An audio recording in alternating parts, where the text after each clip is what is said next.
Earlier this week, we brought you the story of how Red Bull were claiming that Aston Martin were cheating. Today, we're going to tell you about another team accusing them of cheating.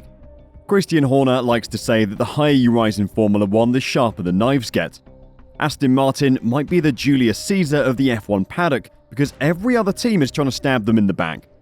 Let's get you up to date on who is in current contention for most jealous team principal in the paddock.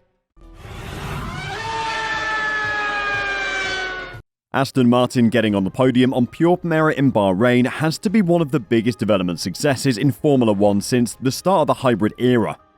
Going from 7th to 2nd on the grid would have been unfathomable before the budget caps came in, but now the top teams can't just spend their way to success. Good engineering is king. Mercedes' fall from grace is proof of the flip side of this. Money can't solve bad engineering anymore. Success in Formula 1 still isn't free though. It takes hard work, ingenuity, and a very thick skin. If Lawrence Stroll's reaction to the 2020 investigation into Mercedes selling Aston Martin illegal parts is anything to go by, he is going to need to toughen up real quick. The other team principals are sharpening their knives and are looking for any opportunity to make them bleed. Red Bull took their shot earlier in the week by claiming Aston Martin had copied their car, which we quickly debunked. Now though, an ex-team member with something to prove has stepped up to try and put Aston Martin where they think they belong. Ex-Aston Martin boss Otmar Szafnauer raised the issue in a recent press conference that some teams are exploiting a loophole that helps them to reduce their wage cost over the year. I'll explain how this loophole works first and then tell you what Otmar said and why this goes far further than Aston Martin. They're just catching the flack because the rest of the grid are envious of the progress they've made.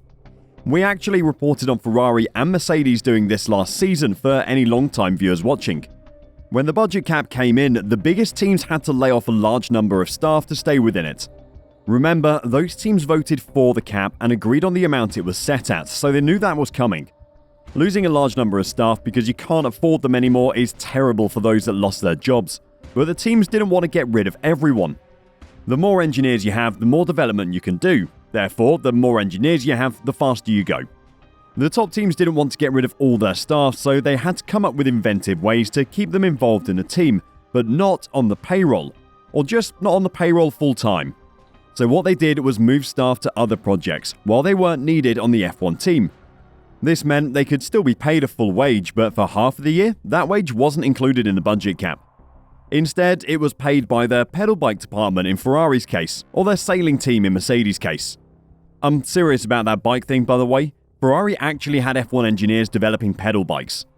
The engineers got loaned out to work on all sorts of projects, and then when they were needed back, the Formula 1 team took them in for a few weeks' work and then sent them back to their side projects. This works because an F1 car upgrade gets worked on in stages. You do your theorizing, then your modeling, then your testing, then your wind tunnel work, and then you build it. You don't need all of those teams at work all the time, so you just get them in when you need them. In the past, they would all be working all the time because you could spend as much money as you wanted on as many upgrades as your aero team could imagine. The budget cap put an end to that, so there isn't enough work to keep those teams busy all the time anymore. Instead of paying them to sit around all day, why not get someone else to pay their wages and have them work on other projects? So that's the loophole they're exploiting. In my opinion, it is definitely more of a loophole than cheating. Any team could send their staff off to do other stuff when they aren't working on the F1 car. It is definitely easier for some teams though. And there is another side to this. Some of the projects being worked on by the staff members could have applications in Formula 1. The most obvious example would be McLaren sending team members to work with the Formula E team for a while, or Ferrari sending staff to help with their latest hypercar project. The things they come up with in those situations could have applications to the Formula 1 car. In fact, if you were really abusing this loophole, you would specifically start a new project that would definitely have applications in Formula 1. Maybe AlphaTauri decided to make a Formula 1 car that can be driven by a normal person and sell them to the public. They could develop tech for that car outside of the budget cap. And then, when those staff came back to the AlphaTauri factory, all that information is in their heads, ready to apply to their F1 projects. This is what Otmar has taken issue with. Some teams have dedicated technology divisions where they apply developments from their F1 program to other industries. Szafnauer is concerned about how any transfer of knowledge back from those divisions to an F1 operation is treated within the cap. If you have a great F1 idea because you're working on something else, how do you account for the stuff that you thought of when you were working on something else? That's just an idea. But if you take that even further, it could be other things. Developing tools, for example, for a boat, but that tool then applies to F1, and you spent loads of investment on developing the tool, and then you largely account for it in F1. That's the kind of stuff we have to start thinking about to stop. A recent example put to Szafnauer was Aston Martin, who confirmed that their Chief Technical Officer Andrew Green has moved away from his Formula 1 role and over to the technology side of the business. It seems like more and more teams are looking at their well-remunerated employees that way for cost cap reasons, Szafnauer said. And we've got to make sure that there comes a time where all these ancillary businesses that are now cropping up, that without a budget cap wouldn't be there. We've got to look at that and make sure that the loopholes aren't big enough to where, effectively, we don't have a cap.